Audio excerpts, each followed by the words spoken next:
if you're a college football fan, you know about this kid. You've known about him for a couple of years. He's been one of the top tight ends in football, really, for the past few years.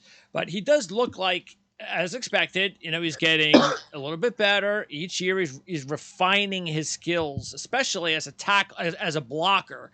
And that's the one thing that initially you've seen a lot of tape early on and go, hey, even though he's big, he's not showing me much as a blocker. But that's definitely changed, I think, this season. Yeah, Meyer is your prototype. When you're kind of creating a tight end in a factory, height, weight, speed, length, ability to line up in the slot, in line, he does it all.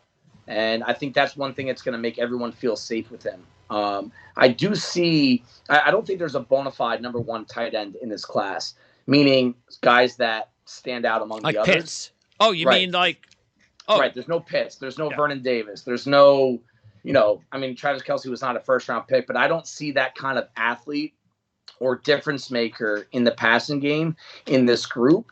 And I think where these tight ends go in the draft will be very much based on scheme and what teams are looking for out of the tight end position, right? You have the wide tight end, your traditional inline guy.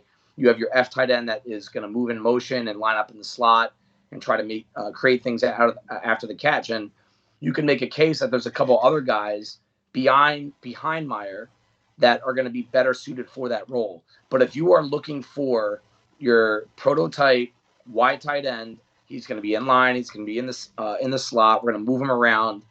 I think he's the guy that will end up being. How high does he go? I think it's going to be more about supply and demand than how good he is, because there are a lot of average traits in his game. He's a good, not great blocker. He's a good, not great hands catcher. He's a good, not great guy after the catch. But add all those things up together, you have a quality starting tight end type grade in him, and someone that will probably start early on in his career.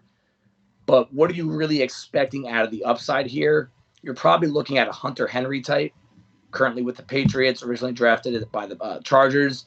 Again, a guy that will. So that means you don't believe there'll be a tight end drafted in the first round? I would say I don't think there's going to be one in the top 20. Based on situations around the league, I think you could see one or two sneak in somewhere into the 20s, supply and demand. A lot of teams in the league are going to be looking for a tight end this year. And I think that if there's one that you had to gamble on that would end up being in the first round, in the 20s somewhere, it's going to be Meyer. Yeah, he seems like you said, because he does seem like the safest bet. Yeah. A guy that that when you draft him, he's not going to be a flop. Okay, maybe we know what his ceiling could be, but we know what we're getting, and we're going to be pretty comfortable with that. And that's important. That's a really important thing for the tight end position. I actually think the tight end position is one of the hardest outside of quarterback and corner to play in the NFL out of college, because there is so much you need to learn at the pro level. You have to run routes, option routes. You have to block. You have to block defensive linemen. You have to block at the second level. There's just a lot you need to learn in a short amount of time. And Meyer, I think, is a guy that you are very confident he will come in, learn it pretty quickly, and be able to contribute in year one.